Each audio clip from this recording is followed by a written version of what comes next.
of the worst moment of the pandemic up to now. We have record-breaking numbers of deaths, of diagnoses of people with COVID-19, of hospitals unable to accommodate even more people. And in the midst of this pandemic, obviously, we are also in a severe economic meltdown.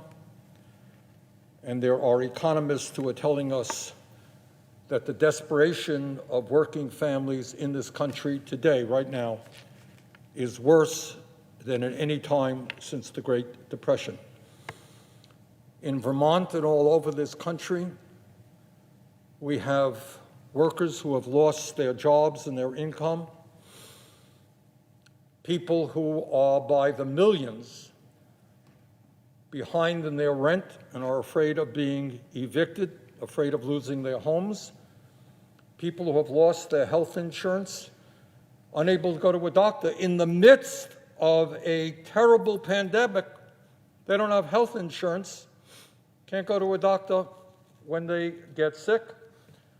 And what we are seeing today is a record number of Americans who are struggling literally with hunger, unable to feed their kids. I know in Vermont and all over this country, there are lines of automobiles, cars of people who would never receive governmental help in line for emergency bags of groceries. That is what is going on in this country today. Now, back in March, in the beginning of the pandemic, this Congress came together, Democrats and Republicans and President Trump came together and virtually unanimously passed a CARES Act, $2.2 trillion, which, among many other features, provided a $600 supplement to unemployment benefits for 4 months and $1,200 direct payments for every working-class adult in this country, plus $500 for their children. And here is the truth, is that program, that CARE program, saved lives, gave dignity to people who were at their wits' end, and saved this economy from further downfall. Well, today we are where we are, which is at another terrible moment in this pandemic. And this Congress must act. We cannot leave here to go home to our families for the Christmas holidays while other families throughout this country by the millions are wondering how they're going to pay the rent or feed their kids. We cannot do that. And I'm proud to say that Senator Hawley from Missouri and I have worked together on a pretty simple amendment, and he'll be talking about it in a second, which says that we must include in any legislation that is passed a direct payment of $1,200 for adults and $500 for kids. We must not leave Washington unless we do that.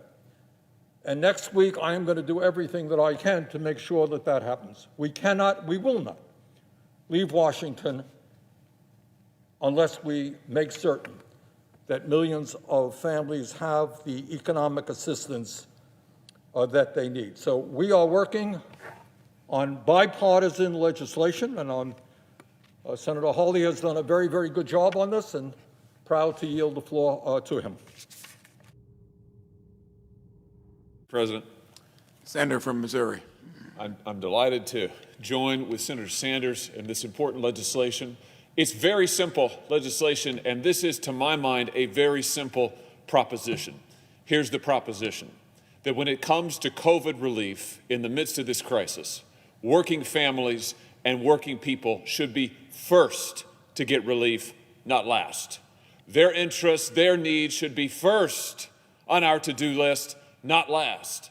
Now, I've heard some of my colleagues say that there just isn't enough left for working families, that once we take care of our other priorities and COVID relief, there just isn't enough left to give direct assistance to individuals. I want to respectfully suggest that those priorities are exactly reversed. We should begin with the working people of this country. And that's why the legislation that Senator Sanders and I are introducing, which I believe every senator voted for in March. It's simple legislation, $1,200 for each individual, $2,400 for a couple, and $500 for every dependent in the family. It's exactly what this Congress approved overwhelmingly back in March, and it was indeed a lifeline. I know it was for Missourians in my state, for working families in my state. I remember in the hours and days after Congress passed this in March, fielding call after call after call from friends, from people I didn't know in my state but whom I represent, and called me to say, first of all, is it really true? Are we actually going to be getting this support? And then just to say, thank you. And I said, don't thank me. Thank you for being the ones who have built this country, the ones who sustain this country, the ones on whom this country depends. And I'll just say also, as a matter of fairness, if the United States government is going to shut down your business, if it's going to tell you to go home for health reasons, if it's going to give you no choice in the matter, I think that there is an obligation to support and help the people who are affected through no fault of their own. Let's be clear. The millions of Americans who are out of work because of this pandemic, they haven't done anything wrong. The 853,000 Americans who today, the new numbers tell us, filed for unemployment benefits, they're not at fault in this pandemic. We want to support and stand with working individuals and working families. I want the working people of Missouri to know that they are first on the priority list. And when it comes to COVID relief, we will not leave this town until we have voted, up or down, until we have voted on direct relief for working people in my state, in Senator Sanders' state, and in every state in this union. With that, thank you, Senator Sanders. I yield back. Well, thank you very much, Senator. And let me just say this. In March, as Senator Hawley indicated, we came together, and I had the same experience in Vermont. People in desperation called the office, when can we get the check? We desperately need it. And I suspect it was the same thing in Texas and the same thing in every other state in this country. People are hurting. We cannot go home unless we address the needs of those people. And the amendment that Senator Hawley and I are introducing could not be simpler. It is $1,200 in direct payment for adults up to a certain limit, the same limit as was in the CARES Act, and $500 for their children. We have already voted and passed that exact same provision in March. And the situation today is not better.